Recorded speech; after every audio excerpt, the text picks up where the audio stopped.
বহুকাল আগে উত্তর হিমালয়ের চন্দ্রচূড় পাহাড়ে বাস করত এক রাক্ষসী। তার নাম ছিল প্রচণ্ডা। প্রচণ্ডার একমাত্র সন্তান বৃষস্কন্ধ।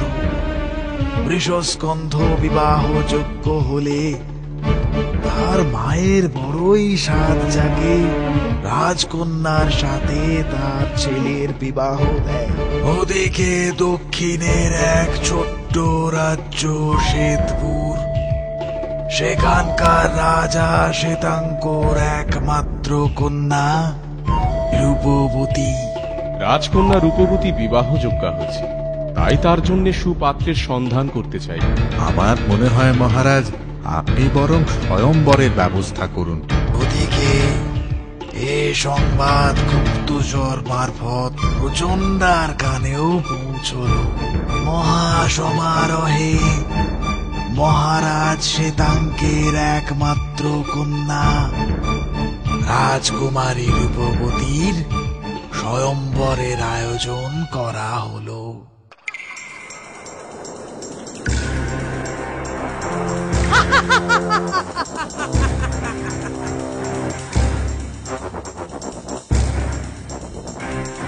রাজকুমারী, বিবাহ তো তোমার আমার পুত্রের সাথেই হবে। চলো চলো চলো আমার সাথে। ছেড়ে দাও, ছেড়ে দাও আমায়, ছেড়ে দাও, ছেড়ে দাও আমায়, ছেড়ে দাও।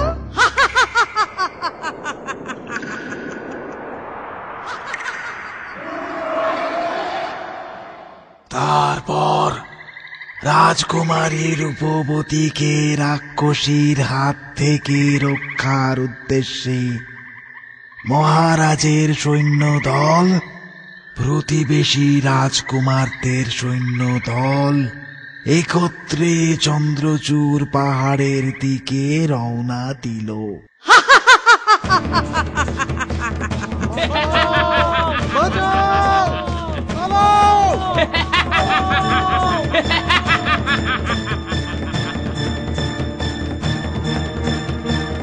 ওরে বাবা, অসম্ভব। না না, এভাবে এত সহজে আমি হার মানব না। শোনো তোমরা,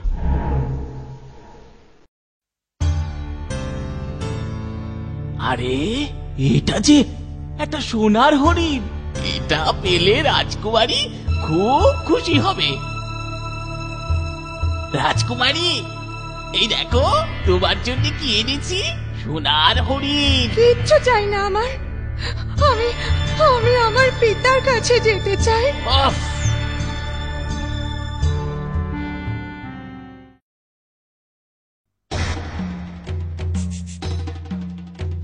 রাজকুমারী, কে আপনি? আমি আপনাকে উদ্ধার করার জন্য এসেছি। রাক্ষসীর পুত্র ওই দানব আপনার কাছে এলে যেভাবেই হোক আপনাকে জানতে হবে ওদের প্রাণ শক্তি কোথায় লুকোনো আছে। ঠিক আছে, আমি চেষ্টা করে দেখি। আমি এখানেই লুকিয়ে রইলাম।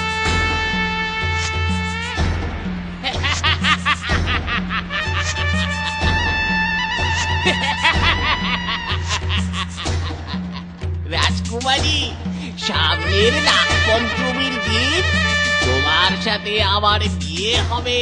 তাই নাকি? তুমি খুশি তো রাজকুমারী? খুব খুশি, কিন্তু ভয় হয় যদি অন্য রাক্ষসরা তোমায় মেরে আমায় খেয়ে ফেলে। আমাকে আর আমার মাকে মারা অত সহজ নয়।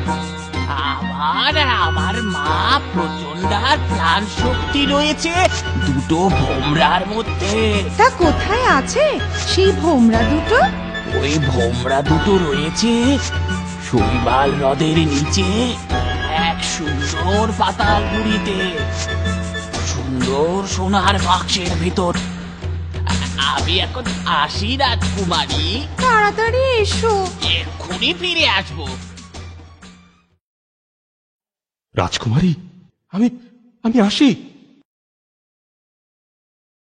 তারপর রাজকুমার শৈবাল হ্রদের উদ্দেশ্যে রওনা দিল। ওই তো সেই সোনার বাক্স।